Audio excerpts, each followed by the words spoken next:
We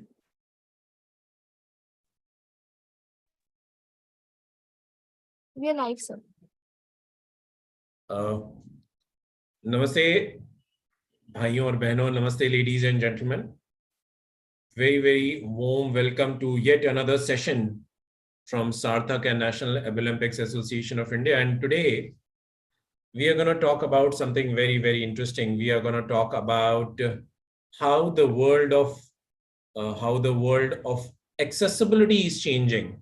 And today is a very great day. Today is a very auspicious day when Global Accessibility Awareness Day is celebrated all across the planet to make sure that everyone has the same opportunity, has the same wherewithal to not only hone but in cash and monetize their skill set. And awareness of the same is critical for one to gain that access. So today we have a very interesting lady. We have Akila Surendran joining us. She's from IIT Madras and she's a consultant of the assistive technology. The beauty of Akila is that she helps in scaling up. She's the pillar, she's the foundation behind scaling up any technology which can assist you or which can enable you. And hence, she plays a very vital role in ensuring that technology which is just found in some remote corner also finds its way in your house. So welcome, Akila. Thank you for joining the conversations on Global Accessibility Awareness Day. Thank you for the great introduction, Mr. Sarthak. So my question to you, Akila, is, and we are going to take it free flowing, and if you have any perspective beyond my questions, because my perspective is limited, your perspective is vast, immense, it's profound. So feel free to add any knowledge or any content, because the whole purpose is, one is awareness, and second is things which are being done today, how technology can help them to reach first. So communicate first and then deliver second. So these are the two focus areas which we'll be talking about. So my first question to you is, in your work specifically, how do we help businesses to scale up? What all methodologies do you use? And how can it benefit people with disability? Because today we are talking about specifically from the persons with disability perspective. So So thank you for the introduction and creating this platform for me to express my thoughts. And I would like to differ a bit from what you said about your perspective, my perspective being more deeper or more profound. I just think we have two different perspectives, and yeah, from a scaling up point of view, we do have to take into account diverse things and not narrowly focus on one area, or we'll just lose track of the entire journey. So I think that eagle eye vision is something that's important in scaling up, keeping the business side of things also in mind while doing it. So, and your question was about what is the strategy that we do for scaling up technologies? Like you rightly said, awareness, and then helping them procure it, right? Taking it to them, delivering it to them. Yeah. So it's actually, like I said, we are just in the beginning of the journey, and it's a 3-point principle that we keep in mind when we meet any startup. We look at if they have a technology that is desirable by persons with disabilities, because that's the first thing, right? Without a technology that is liked by persons with disabilities. You can't push something on them that is not suitable for them. So that is a very first step, that it has to be user friendly, and it has to be desired by users, like they want to acquire it and it transforms their lives. And the second step is create a financial model for the user to acquire it. So even if it's as expensive as 1 lakh rupees, like let me take the example of the NeoMotion wheelchair itself. Even if it's as expensive as 1 lakh rupees, there have to be like installment and EMI schemes, and perhaps even what NeoMotion is doing with tying it up with delivery jobs. Like you get a NeoMotion wheelchair, you can they have an onboarding process to make you a Zomato delivery agent, and we are trying to create schemes where they have very low installment for EMI schemes. So those are all works in progress. So there are CSR schemes as well, which currently the AT startup industry is heavily relying on. But we firmly think that there has to be a movement towards encouraging persons with disabilities to buy their own technology and not looking at it completely from a charity point of view, creating the customer mindset, and so that both the user and the buyer is the same person, and these are not two different categories of people. We really think that that's the only way that the domain will grow, the quality of products in this domain will grow. So while CSR funding can be used as a supporting base for people who really cannot afford it, it shouldn't be taken as granted for every assistive technology device. So that's the thought process. And yeah, so with respect to accessibility, while we may have technologies like NeoMotion, it's not going to be users will find it more useful if the environment is also accessible, right? Like, so if places have ramps, and we think that technology is just going to, the more people use NeoMotion, the more you're going to see persons with disability venture outside, the more demand for accessibility, the more demand for better ramps and lifts, and the more they get jobs in places, the more employers will be forced to rethink their building infrastructure. So that's the hope, that we think even assistive technology can bring in the accessibility of the environment. So very, very interesting, Akila, 3 points which you made, and I'm just gonna reiterate for the benefit of larger crowd. So Akila spoke about a very interesting concept of financial model for the assistive technology. A, you should have a plan of getting it at a cheaper EMI, and B, you should build capability to pay that EMI.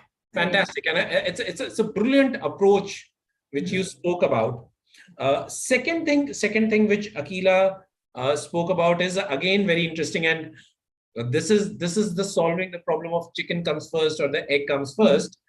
And she spoke about that if people start using more assistive devices, even they may be expensive, but if they start using, their skills will deliver better outcome. If they use more skills, they'll become more efficient. If their efficiency increases, then corporates or the government will be forced to improve the infrastructure. As infrastructure will improve, it will benefit their skills to get monetized even better. Right. That itself will increase the earning capacity, which itself will give more revenue to the government, which itself then will improve, or the corporates, and they will improve the infrastructure. So it's a wheel in itself, and fantastic way of putting it across. The third thing which she spoke about is the CSR angle, and rightfully so. Someday the entrepreneurs have to get weaned off to the CSR funds, because they are good for the short term, but not for sustainability, for sure. So I think Akila made very, very valid points. This reminds me of a very interesting quote in Sanskrit, and it states like this: Amantram aksharam nasti, amantram aksharam nasti, nasti mulo manoshadham. Amantram aksharam nasti, nasti mulo manoshadham. Ayogyah purusho nasti, yojakah tatra durlabha. It simply means there is no letter in Sanskrit language from where a mantra, a healing mantra, a powerful mantra does not start with. There's not even a single vegetation, there's not even a single plant on this planet which cannot be used as a medicine or does not have medicinal values. There is no person on this planet, whether person with disability, whether person with ability, whether people with any kind of skills or no skills, everybody has some ability, some capability. What is needed is yojaka, which means somebody who can figure out how the capability of that person can be exploited, utilized. Exploited is a wrong word, it has a wrong undertone, which can be utilized and harnessed. And I think Akila and her organization is exactly doing the same for the benefit of persons with disability. So my next question to you, Akila, is you mentioned two very interesting concepts, and I will want to further ask specifics on that. One is you specifically spoke about opportunity for PWD. Do you see, because you are into scaling up, right? So there can be only two possibilities in life. Either you are an entrepreneur or you are an employed. In your model, you are scaling up. Is there a possibility for an entrepreneur to come and be associated with you? That's number one. Number two, if he wants to be employed, can that help other entrepreneurs to utilize these guys, to give them franchisee, to give them as employees and scale? So how can your effort help in both ways, as an entrepreneur or as an employee, for the persons with disability, your specific area of work? Yeah, so yeah, I see Professor Gaurav Raheja also has joined. Yeah, but to answer your question, um, yeah, so we here basically IT Madras Research Park, the main USP is the incubator. So we incubate startups. Anyone with an idea is welcome. So and we really love youngsters, students coming up with students who are even in the process of graduating. Even before they finish their course, they have already founded startups. So we really encourage youngsters taking up their ventures forward. So this is a great place to start for anyone beginning their entrepreneurship journey. And about franchisee model, yeah, I've been hearing about this a lot here. So, for example, there is a group working on rural technologies, and this is exactly the model that they have been talking about, and we have been part of. We've been listening to these conversations and thinking how we can apply it even to our area of assistive technology for persons with disabilities. Because in rural technologies, they talk about it in this way. So there is this person in the rural area who has a hands-on knowledge about his or her own community, has access to all the resources locally, but is not really good at raising funding or getting aware of the latest technologies, or is able to get them to locally and then there is this urban person, startup, who has access to all kinds of resources, but may not have a hands-on operational level skill or knowledge for a rural area. So why not they collaborate? So there is a urban startup franchisor and a rural franchisee, and the model that this was Prasashok Jhunwala's model completely. And according to his model, most of this shares or income should be biased towards the rural area and not exploited by the urban startup. So that was a model he proposed, and which would work well for vulnerable communities like rural areas. And we've been part of these discussions, we've been hearing these conversations, and we are brainstorming on how we can apply this even to the area of assistive technology for persons with disabilities, because obviously persons with disabilities know the community better, they know the user needs better. And yeah, so those are, I'm not sure if I've answered your question. No. So very interesting. So you mentioned that how there can be interdependence, not so both rural and urban can work together, where both the segments get lifted together, because some may have innovation, some may have resources, but some may have ideas and some may have implementation. So it has to be a joint approach. It has to be an ekangi or ekatmik. So the urban startup should ideally get their profits by the economy of scaling up. So they should have multiple, they should spread across multiple operations and not look at getting more money from one area. So that's the model. Got it. So thanks, Akila. Now we have joined with us Hani Bhagchandani, and हमारे साथ जुड़े हुए हैं गौरव रहेजा जी भी. So Gaurav, आपको सबको पता है. So Gaurav is one of the senior professors, very senior professor of IIT Roorkee, the oldest engineering college for over a century or more than 75 years for sure. And we have the founder of Torchit. It's a fantastic scaled up startup which has done extremely well. तो मेरा प्रश्न पहले गौरव आपसे है. And so you have done, आपने बहुत सारा काम किया है assistive technology में और assistive technology को perpetuate करने में. So tell us about the experience of it. That's number one. Number two is, how do you think the problem of awareness and accessibility, both for persons with disability, can be solved? So what's your practical approach of doing this? Because there are a limited set of businesses which have got successful beyond the CSR funding in the assistive device space or in assistive technology. So what's been your experience and your suggestions, both? Thank you, Siddharthji, and a pleasure meeting you again after December. Yes. And, thanks to my co-panelists and Sarthak for having me here. So would you like me to be bilingual or English? Bilingual is preferred. Yes. हाँ जी.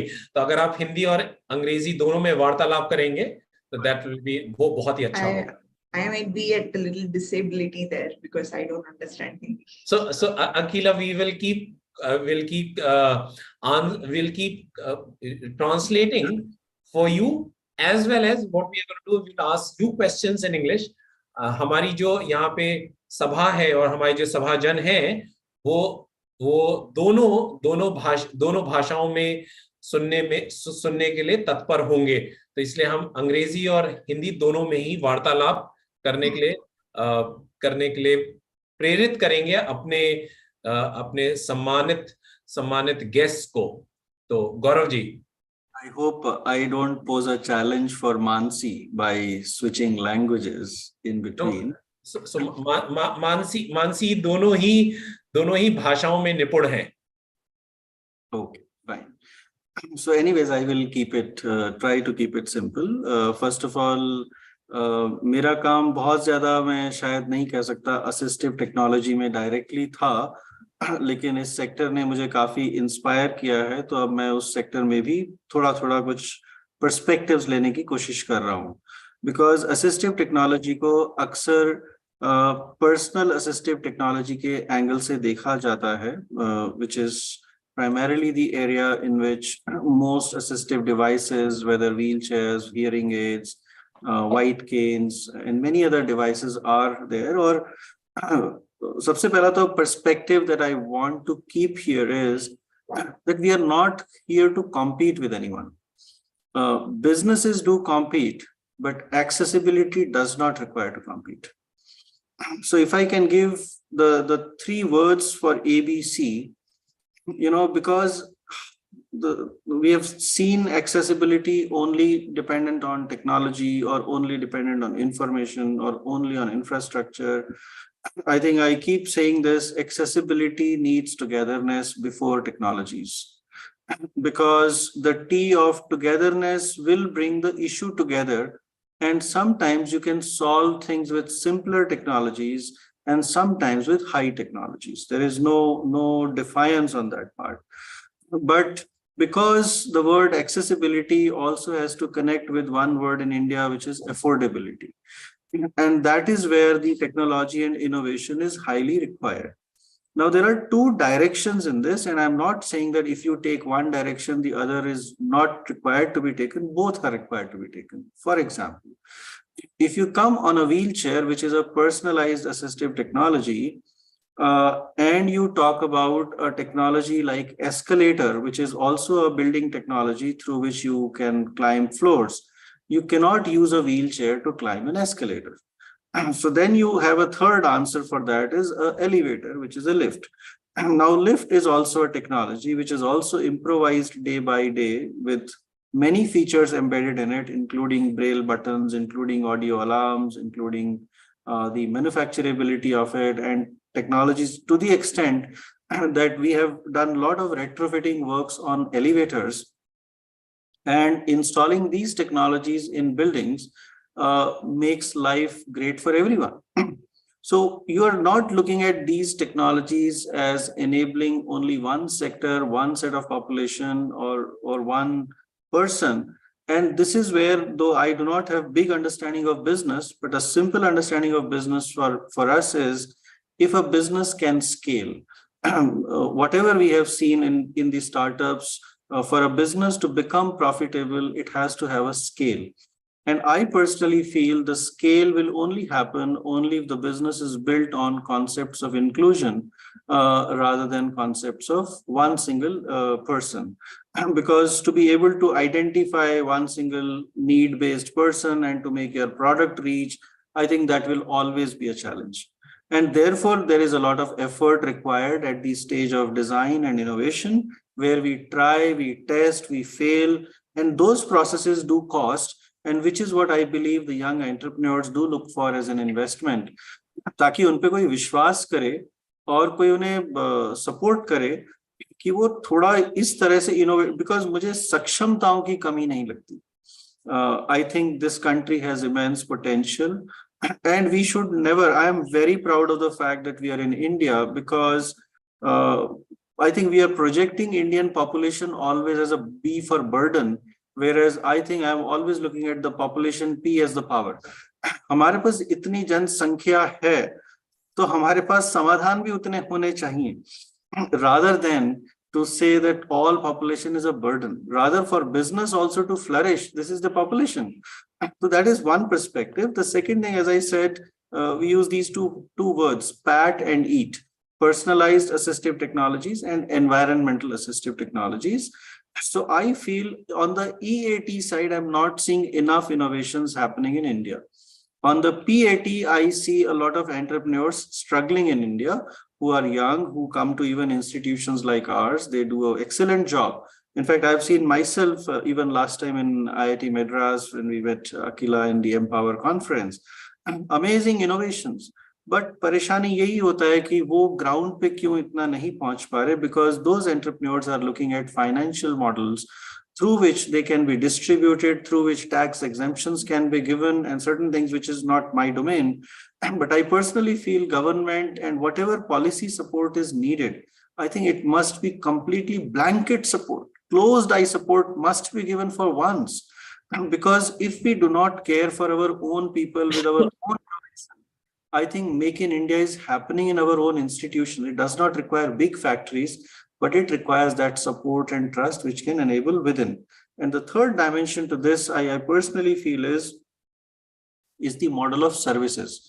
I do not want to name any brands here, but what we have found as good examples, I'm talking completely on unrelated subjects like business, but I'm saying on business based on what we see. And what we see is if your product's availability is made possible.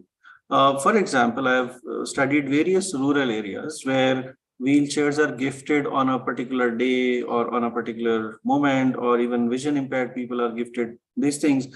Let me cite an example of my own father. When I went for a hearing impaired audiogram, and the doctor says he needs a in the ear based machine. When I went to search for a machine in a town, as you say, we are 175 years old institution. So I'm given a machine which costs 1,20,000 rupees for 2 years. Now we went for a trial, but then came some 3-4 questions. The question is, what will happen when it doesn't work? What will happen? How will I replace its batteries? What will happen if I'm traveling somewhere? Where will I get its support? Can I travel with this machine elsewhere? And these fundamental questions I began to start asking. And I found the gentleman who was selling me the machine, he could take only his guarantee, but no other guarantee of where else this support for this machine is available. It is an imported machine, right? So I feel these are sectors. Now the question is, definitely usme achhi cheezein thi. Then I asked my father, what do you think about the machine as a user?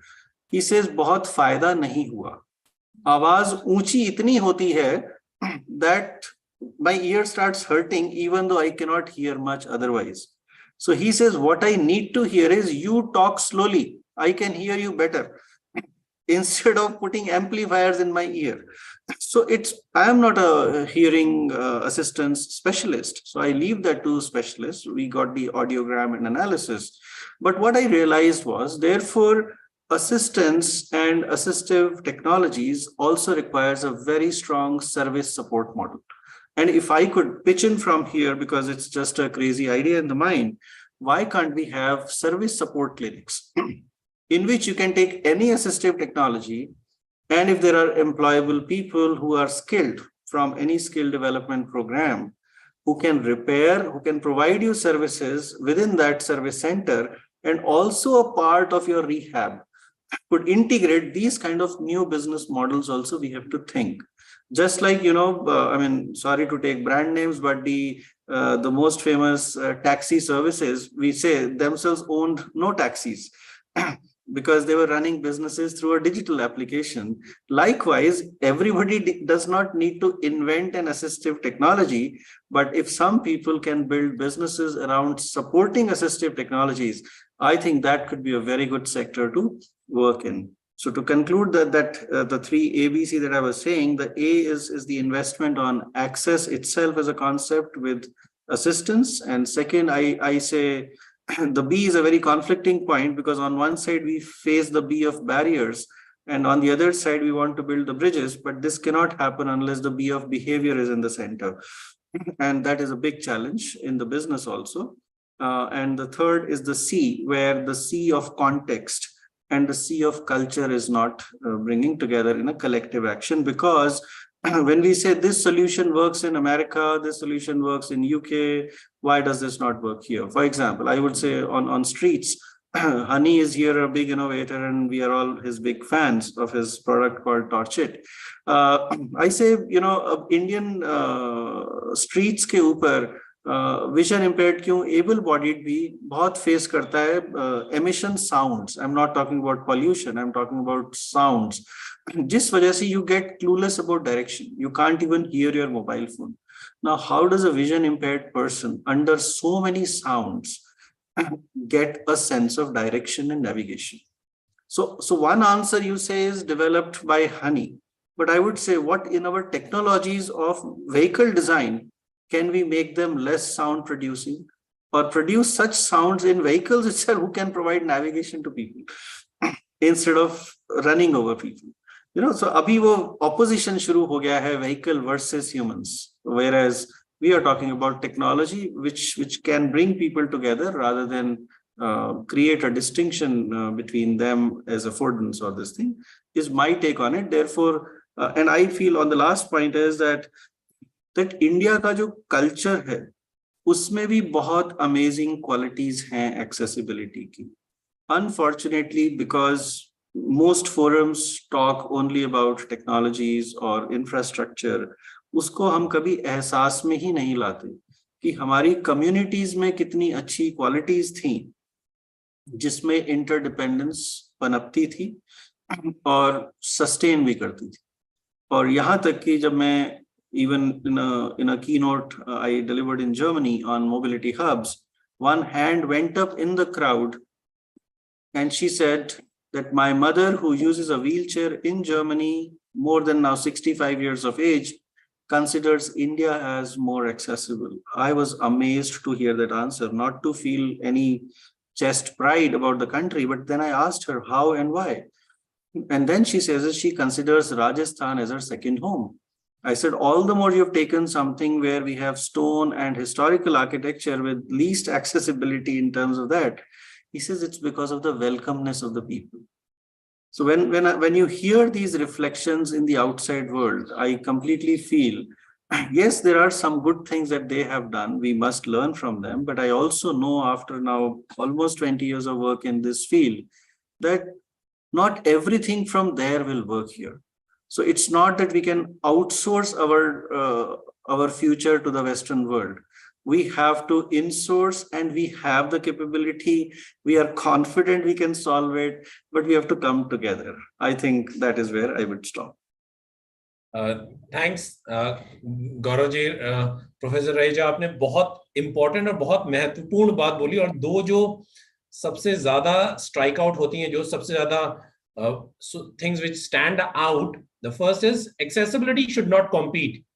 क्योंकि जब आप जुड़ करके काम करते हैं, जब आप एकात्मिक रूप से काम करते हैं, तो शायद आप सबको एक साथ लाते हैं और उससे आपका मार्केट खुद ब खुद बढ़ जाता है, जिससे डिमांड जनरेशन होती है. डिमांड जनरेशन से इन्वेस्टमेंट खुद आता है, प्रॉफिटेबिलिटी बढ़ती है, लोगों की एक्सेसिबिलिटी बढ़ती है, and this cycle continues to grow. तो बहुत बहुत महत्वपूर्ण चीज आपने बोली. और दूसरा, आपने जो मस्तिष्क और मानव की जो भावनाओं की बात बोली, जो शायद आपने जयपुर की भी एक कहानी हमको सुनाई, और जो आपने हॉर्न बजाते हुए वाहनों की द्वंद्व की कहानी बताई, जहां पे लोग और वाहनों में द्वंद्व शुरू हो गया है. बहुत ही दिलचस्प नजरिया है देखने का. एंड तो हमारे जो सज्जन सुन रहे हैं, हमारे जो भाई बहन सुन रहे हैं, गौरव जी ने बहुत 2-3 अच्छे आइडियाज भी दिए हैं. तो जो भी एंटरप्रेन्योर, जो भी युवा उस विषय पे काम करना चाहते हैं, वो शायद गौरव जी से कुछ सजेशन ले सकते हैं. गौरव जी अपने ईमेल आईडी शायद छोड़ सकते हैं, अगर उनके पास थोड़ा समय होगा तो चैट बॉक्स में, क्योंकि उसके माध्यम से जो असिस्टिव टेक्नोलॉजी की जो सर्विस ओरिएंटेशन है, वो कहीं ना कहीं डिप्लीट हो रही है. आज भी हम पाश्चात्य लोगों पे ही निर्भर करते हैं, जबकि और वो फिर बाद में पता चलता है कि मेड इन चाइना है, जो शायद यहाँ से भी काफी सस्ता है. तो वो न करके अगर हम अपनी घरेलू टेक्नोलॉजी, घरेलू तकनीकी को लें, तो उसमें ज्यादा आप लोगों को फायदा होगा, भारत को फायदा होगा. Honey, you have been a successful entrepreneur. You have done wonders. You have been a great inspiration to a lot of innovators as well as a lot of entrepreneurs. Tell us a little bit about your journey. How did it start? Are there any learnings for because you are very, very young. You may be half my age, you may be 1/3 my age. What has been some of the challenges? What have been some of the learnings? And you are being watched and you are being heard by a lot of people who aspired to reach a place where you are. What are some of the do's, some of the don'ts? So long question. but we are ready to hear wisdom from the wise people always. Thank you so much, Siddharth ji. Like, I'm honored to be here, like where my other speakers are like Akila ma'am or Gaurav sir. So actually, I can't say I'm a successful entrepreneur, but I'm just striving to successful entrepreneur. Okay. I started my journey through a college project. When I was in third year, I developed a torch. This is how my company name became Torched. And then after 16, 17 iterations, or I can say 16, 17 failures, we finally had a Sarthi, which is our final product name. So it is completely a different kind of journey. Like, I enjoyed a lot. Like, when I'm looking at back in 2016, 17, the entire 2 years was my talking to different kind of blind person, orientation mobility trainers, not only in India, but across Asia. We don't have that kind of funds, but I travel to manage around 6 countries, Hong Kong, Malaysia, like even in Dubai, Qatar, China, how people are looking at orientation mobility in those countries, because these are the most populated countries where I wanted to be my product should be go there. And I'm happy that we are impacting now 27 countries. So in previous question, you have asked a very good point. Why you are depending on the corporate CSR funding, or why you are depending on the charity kind of business? So if you are depending on this, the chances of your growth is limited. So we realized this when COVID hit to India. Before 2020, our 80% revenue is coming from the CSR and 20% of the revenue is coming from the NGOs. And also NGOs are becoming in the charity-based business. So in 2021, we made a completely new move, and lucky that we got featured into the Shark Tank. We got the national award and all those things. So a lot of distributors have showed up the interest, and happy to share today we have more than 85 plus distributors. 60 are in India, and around 24, 22 are in other countries. So sorry, Haniji, can I interrupt and ask you a question? Out of those 85 distributors, how many you think would be persons with disability who are the distributors? Sorry, I'm putting my vested agenda in place. Would you have any count approximately? Of course. So in 85, I can hardly say 3 or 4. But apart from distributors, we have more than 100 micro blind entrepreneurs who are providing services of our product in entire India, basically. So if you go to the Kerala, if you go to the Chandigarh, if you go to the Mizoram, if you go to the Chhattisgarh, like every parts of India, we have at least 1 or 2 blind micro entrepreneurs whom we can contact, and if there's a training required, a service required, so they are going there and providing the service, and they are getting earned of 150 rupees to 300 rupees average on per training session, and training session lasts for 20 minutes to 60 minutes. So this is how we are providing our service to our customer, and these blind micro entrepreneurs became a word of mouth for us, and this is another business which we are getting from last 3 to 4 years, because we realized like we cannot go each and every town, because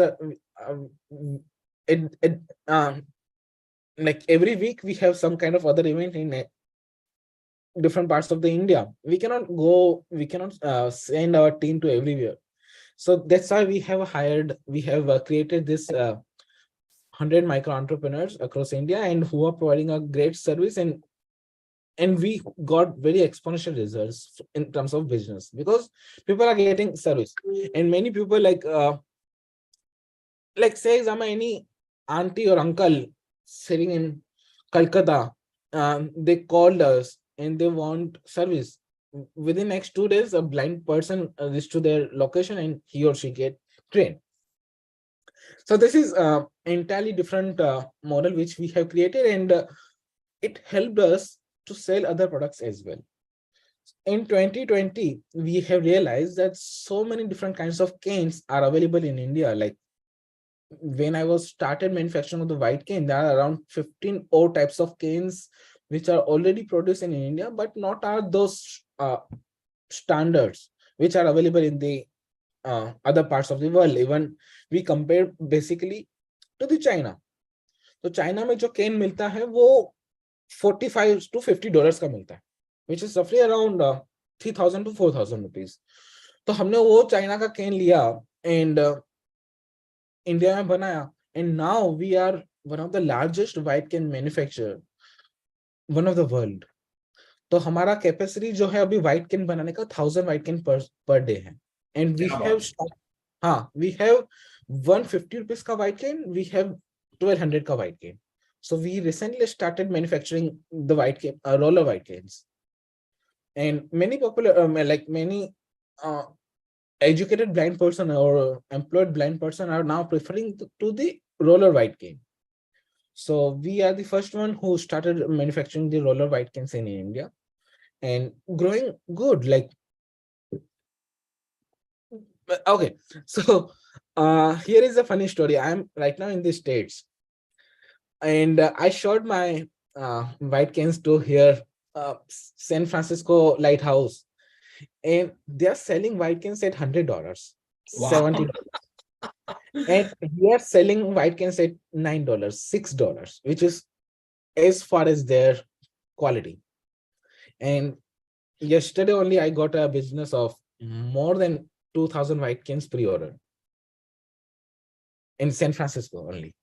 So like this is the point, like we have a lot of advantage. We are playing on the scale. We are now becoming another kind of China where we are manufacturing in masses, and the advantage is the China has, now we India as a country has the advantage. So this is a proud moment for us actually, because we are playing on the other level at the very affordable price. A lot of assistive solutions, like in last 3 to 4 months, we have started creating the Enable Mart kind of thing. So in the Enable Mart, what we are doing, we have now more than 190 products. Like even Gaurav sir and the Acclaim doesn't know about this, but we have started Enable Mart in last 3 to 4 months, and now we have 190 products. And out of 190 products, 150 products are for the visually impaired. So we have games, we have education product, we have daily living product, we have a lot of talking products for visually impaired, which we have imported. Like a simple example, the talking calculator in India, like only 1 or 2 suppliers are selling at somewhere price of 1800-2000 में वो बेचते हैं, और 1600-1600 से 2000 में बेचते हैं. We have imported from Indonesia, and now we are selling at 800, the half of the price. The same calculator we are now selling at half of the price. We are getting it, and जो हमारे ये blind micro entrepreneurs हैं, हमने उनके group में बेच दिया, and every day we are selling 11 or 13 this talking calculators. So this is the example which we are now setting up. Like we have 100 blind micro entrepreneurs. We have the distribution network across India now. So why not we can include new products, and we are also trying to support other startups. Like we are trying to sell their products as well. So we are now trying to become another kind of umbrella solution for all kind of innovative and affordable assistive solutions. Excellent. So Honey ने हमको 3 बहुत महत्वपूर्ण चीजें सिखाई. तो सबसे पहले हनी ने जो हमको सिखाया, सबकॉन्शियसली सिखाया, हमारे पीछे के मस्तिष्क को छूता हुआ एक बड़ी सरल सी चीज बोली कि आप जब तक 16-17 बार हारेंगे नहीं तब तक आप जीत नहीं पाएंगे। तो इसलिए धैर्य रखिए, और धैर्य बड़े बड़े आपको क्षमता के साथ रखना पड़ेगा, क्योंकि धैर्य जैसे ही टूटा वैसे ही आपकी हार निश्चित है। सो हनी शायद 16-17 बार हारे, उसके बाद जीते, और 6-7 साल तक हारते रहे। फिर उनकी उनमें उनमें जबरदस्त तेजी आई, और आज वो एक नया मकाम उन्होंने छुआ है। दूसरा, उन्होंने बड़ी इंटरेस्टिंग बात बोली, जो आपके लिए शायद, जो हमारे हमारे जो जो सभाजन है, हमारे जो लोग हमको सुन रहे हैं, देख रहे हैं, तो 2 अपॉर्चुनिटी उन्होंने बोली कि अगर आपको एंटरप्रेन्योर बनना है, चाहे आपको फ्रेंचाइजी लेनी है टॉर्चेट की, या आपको उनके प्रोडक्ट्स बेचने हैं इंडिविजुअल एंटरप्रेन्योर बन के, तो वो दोनों आपको इनडायरेक्टली ऑफर कर रहे हैं। उन्होंने शायद यहाँ पे मार्केट करना उपयुक्त नहीं समझा, लेकिन आप उनके साथ जुड़ सकते हैं और उनके भी प्रोडक्ट आप मार्केट कर सकते हैं। और तीसरा चीज उन्होंने जैसा बोला कि हम चाइना जैसे नहीं, हम चाइना से बेहतर बन रहे हैं, और चाइना से हम शायद अगले 1 दशक के बाद हम चाइना से भी एक लंबी छलांग मारने के लिए तैयार हैं। तो बहुत इंटरेस्टिंग पर्सपेक्टिव। आप सबका बहुत बहुत धन्यवाद। अब हम कुछ ऑडियंस के क्वेश्चन लेंगे। उससे पहले let me just give a very simple quote which Mahatma Gandhi actually said. He said our ability to reach unity in diversity, our ability to reach unity in diversity is the first and the most beautiful test of our civilization.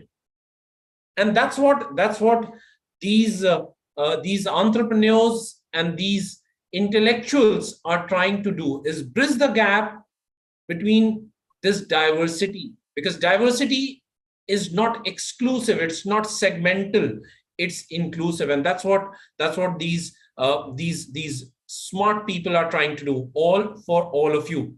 So my first question is it comes from a gentleman, and he asks, how can we make things digitally more accessible to people in India especially, and in rural India even more so, where the usage of smartphone is still not so high, the regular phone exists more often. So any of the 3 panelists can answer as per your perspective, as per your choice. Hani, do you want to go ahead? Sure. So, according to my limited knowledge,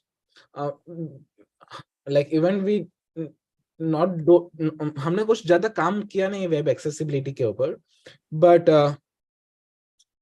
मैं हर जगह request करता हूँ कि जब आप अगर कोई भी सोशल मीडिया पे इमेज पोस्ट करते हैं, वीडियो पोस्ट करते हैं, तो वहां पर अल्टर ALT टेक्स्ट का ऑप्शन आता है.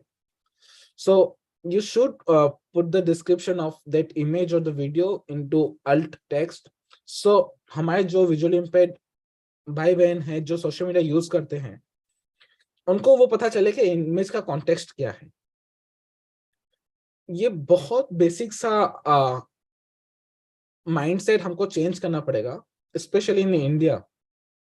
लाइक हमारे कंपनी में भी बहुत सारे विजुअली इम्पेयर्ड काम करते हैं. हमारे बहुत सारे ग्रुप्स में, जैसे मैंने बोला कि 100 से ज्यादा माइक्रो एंटरप्रेन्योर्स हैं जो ब्लाइंड है, उनका ग्रुप बना हुआ है व्हाट्सएप पे.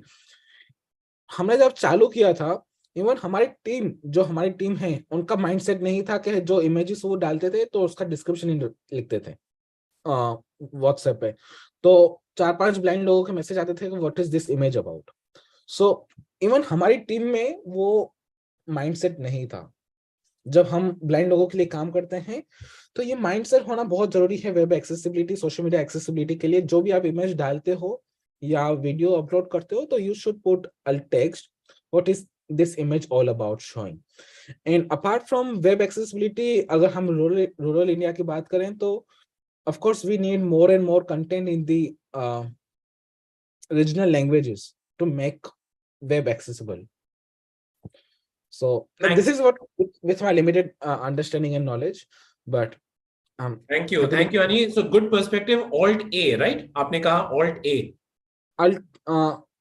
Alt text all text. Got it. Yeah. So ye yaad rakhiye. So people who are posting any images should use this all text, and plus more regional languages, very, very critical. So thanks, Honey. My next question is to Professor Raheja. What resources, Professor, you think are available to individuals with disability to access information and assistance regarding accessibility?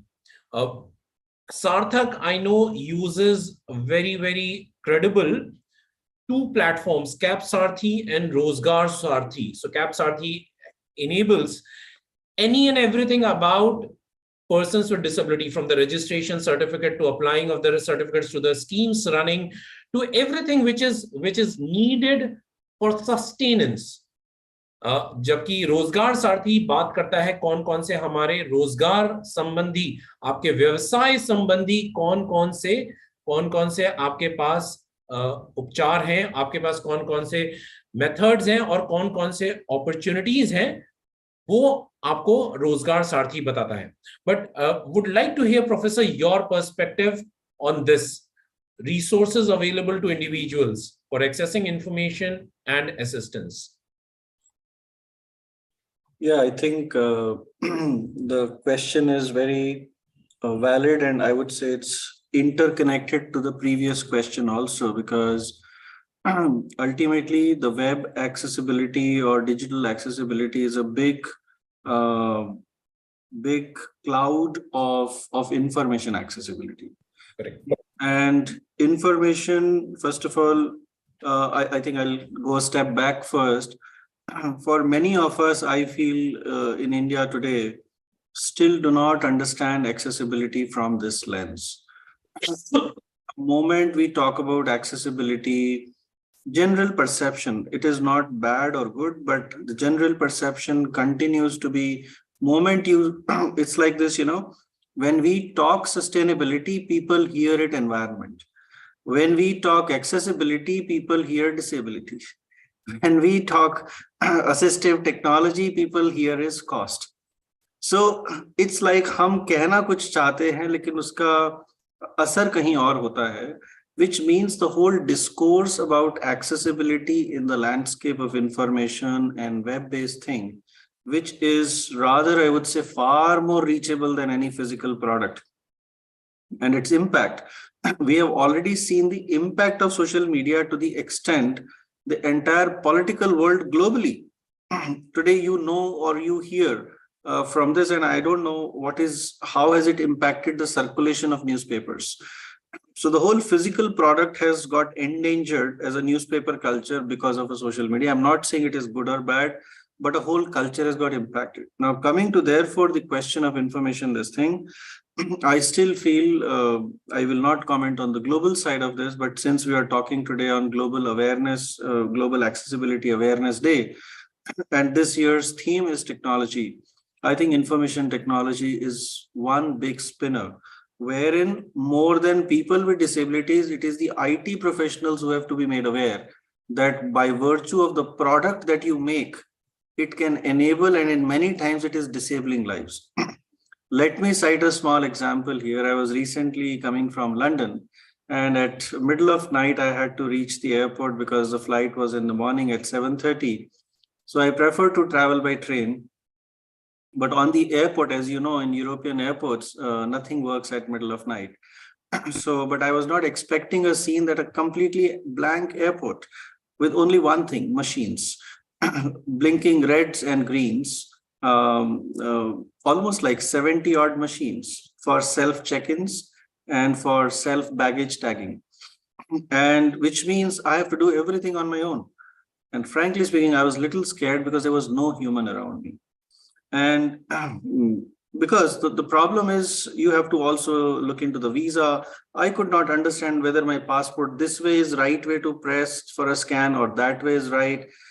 You know, I'm connecting this to a principle which we talk in universal design called tolerance for error. So I do not know, and you can be adventurous with technology when you're gaming with it, but you cannot be adventurous with it when your work is at risk, when you're making payments, when you're making transactions, when you're booking tickets, and knowing that the online world has also facilitated equal amount of frauds, it's a risky world. So accessibility is important because information access is not one typology of access. Within information, there are layers. So I would say the information organization, the information in terms of language, the information convertibility, because from language you perceive, and the pictorial, visual information, and then audio information, and then real-time information, static information. There are so many types of informations, and then authenticity of information along with information access from if it's pulling information from somewhere else, for example, a Google map, it's taking information from a real-time base and kind of putting it. So you need to be sure, you need validity, you need access, you need affordance, you need quick, you need agile, you need.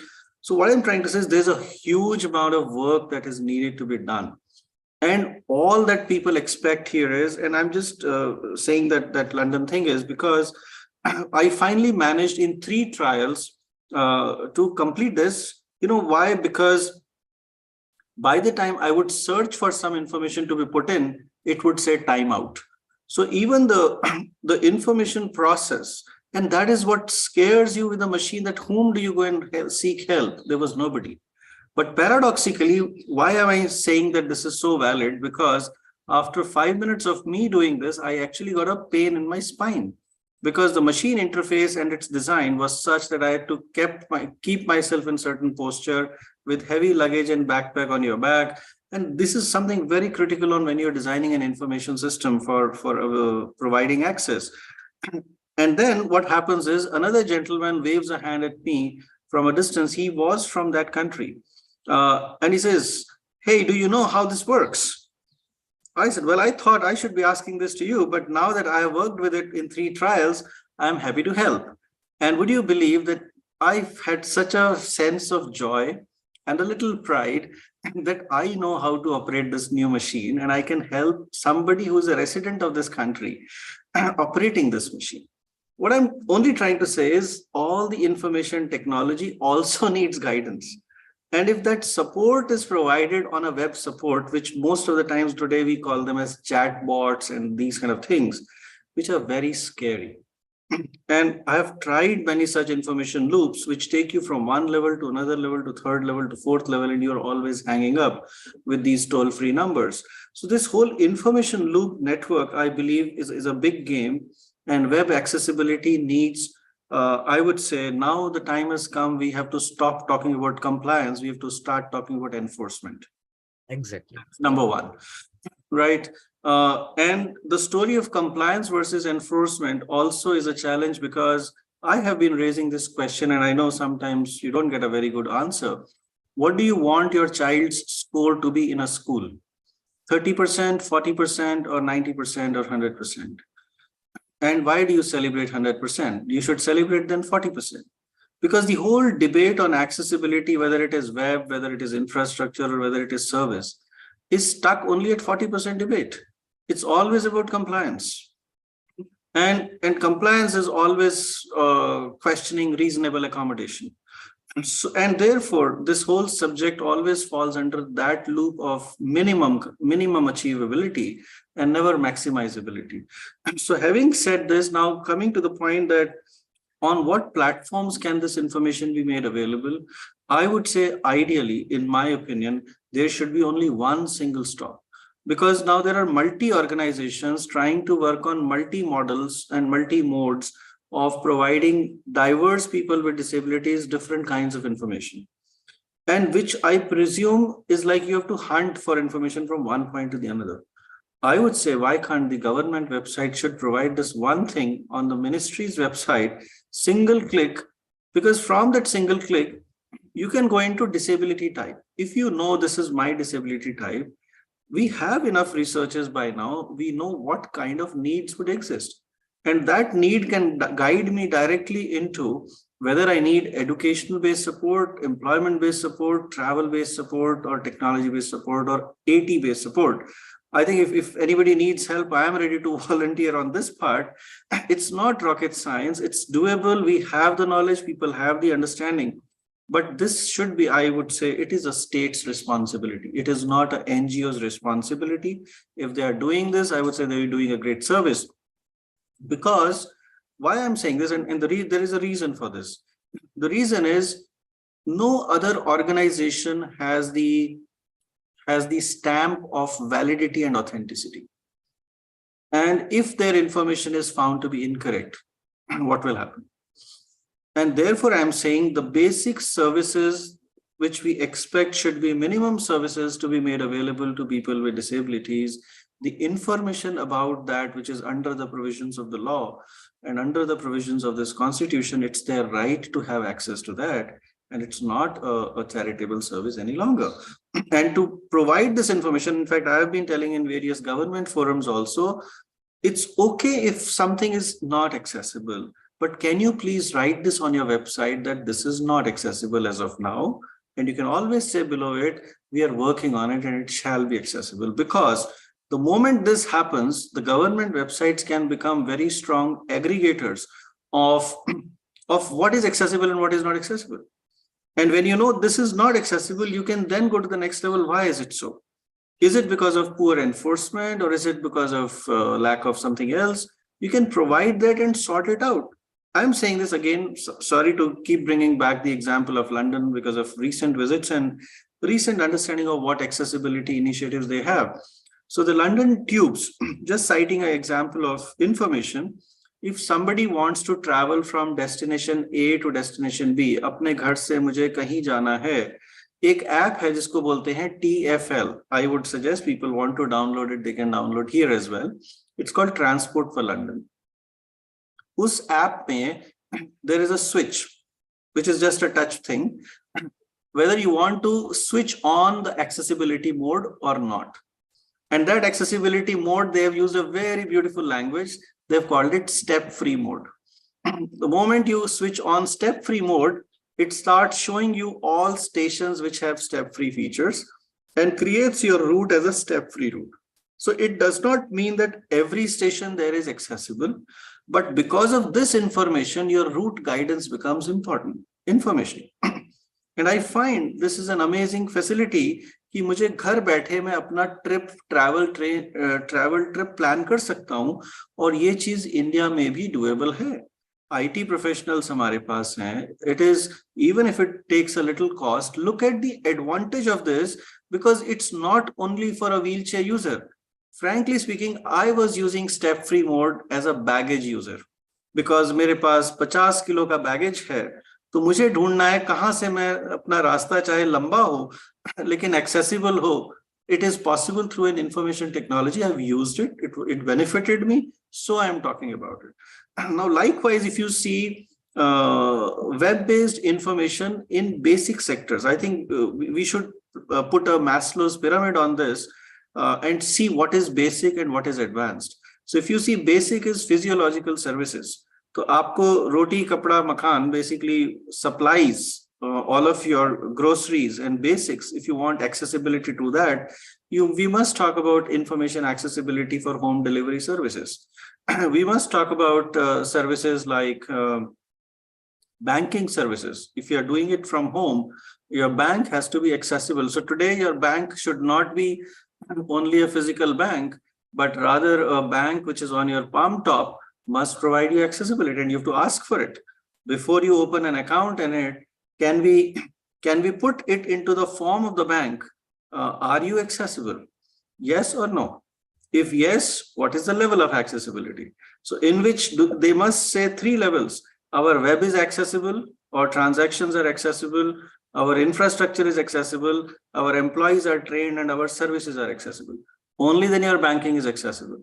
Otherwise, if you call, in fact, I know of cases where people, based on this information technology, when they called on call centers, the call center person responded to a person with autism whose speech was not of the same frequencies and pitch, misunderstood that person completely and hung up the call.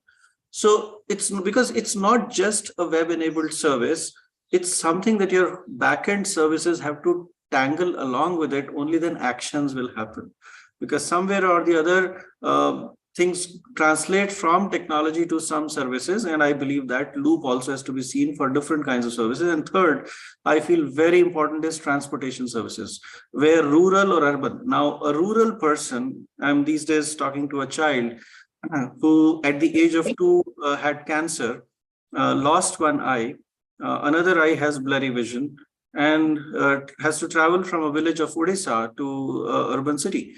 Now, how do they book a ticket? What is the feature that they book? Do you think they have enough resources? Okay, they have internet, they can manage a mobile phone, but booking a ticket is still not easy. I'm not saying that there are no provisions of accessibility. There are better provisions of accessibility, but I would say we still have to go forward.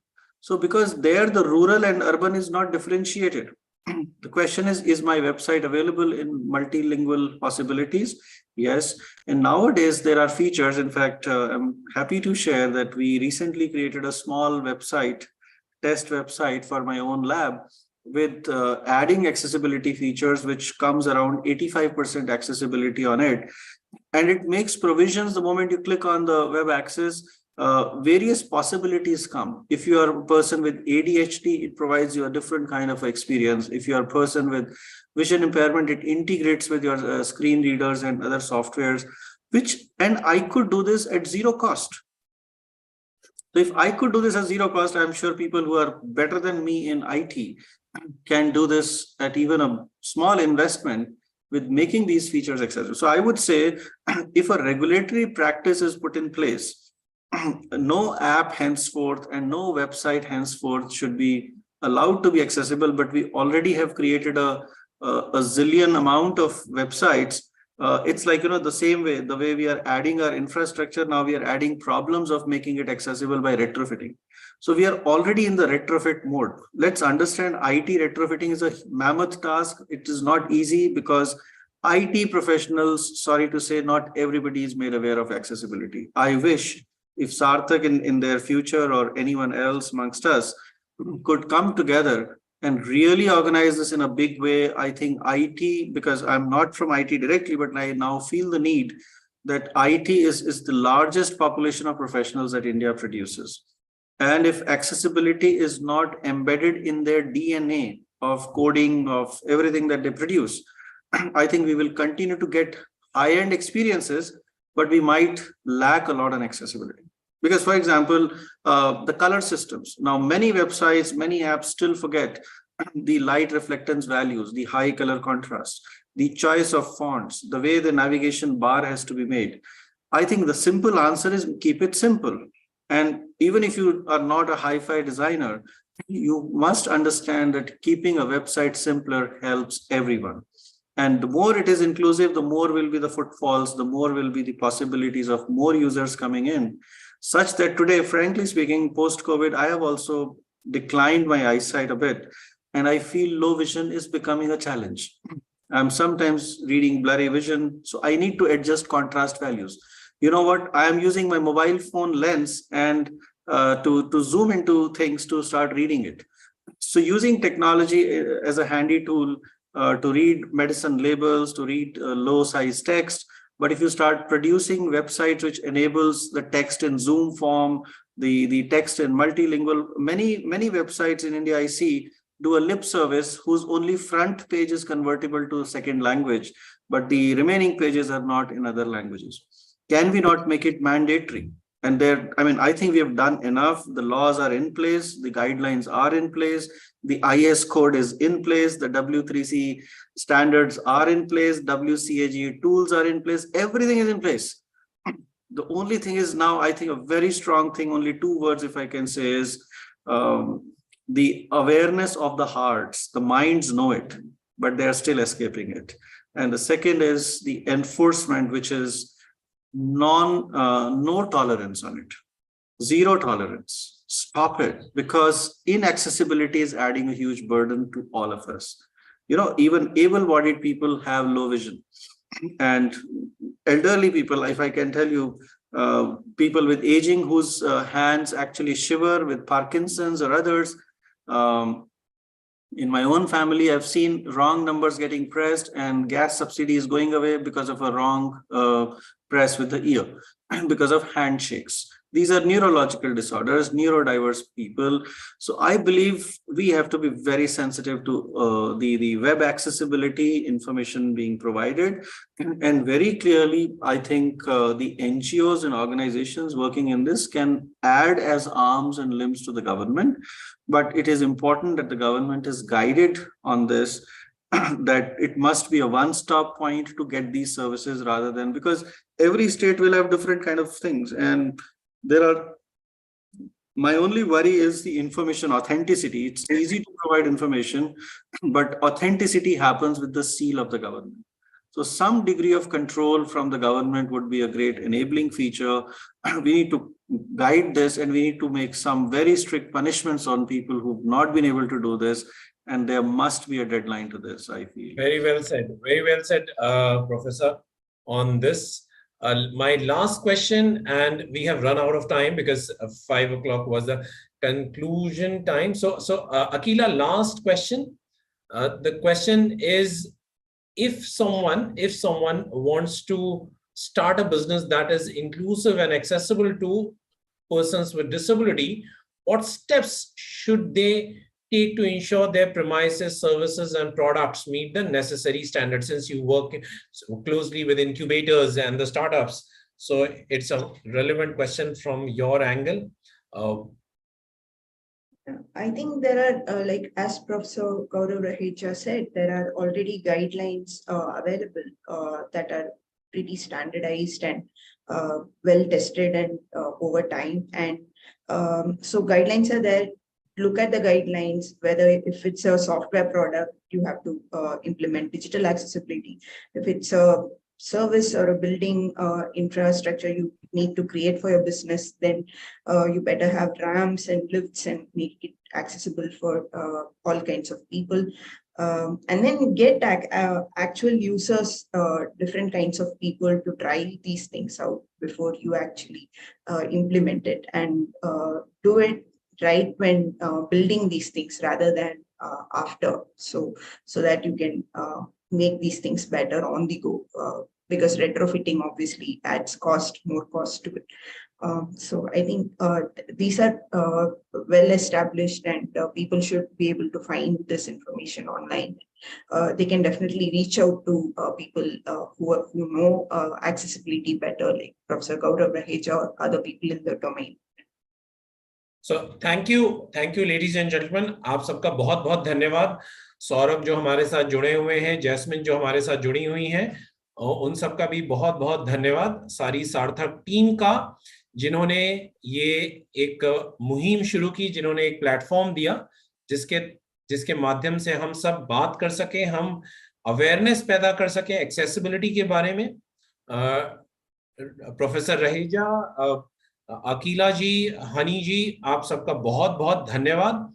Your inputs were very, very valuable, and we surely one day, maybe in very, very near term, will ensure that large part of our population has accessibility to all kinds of technology, all kinds of data, and that too with authenticity.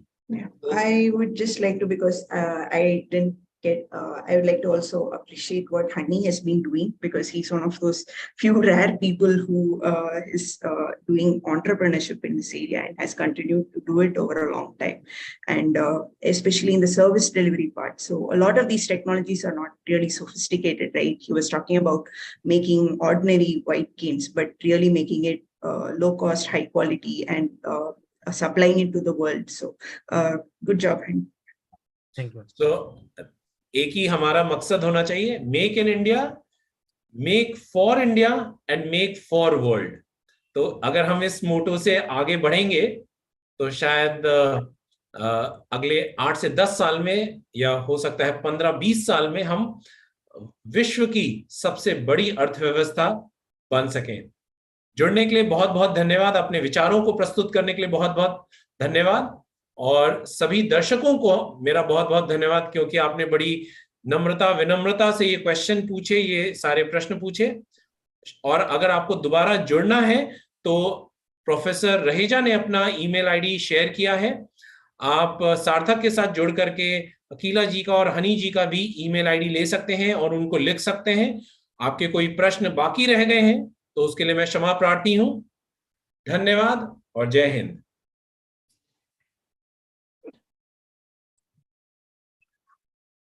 Thank you. Thank you. Thank you. Thank you so much. Thank Thank you. you so much.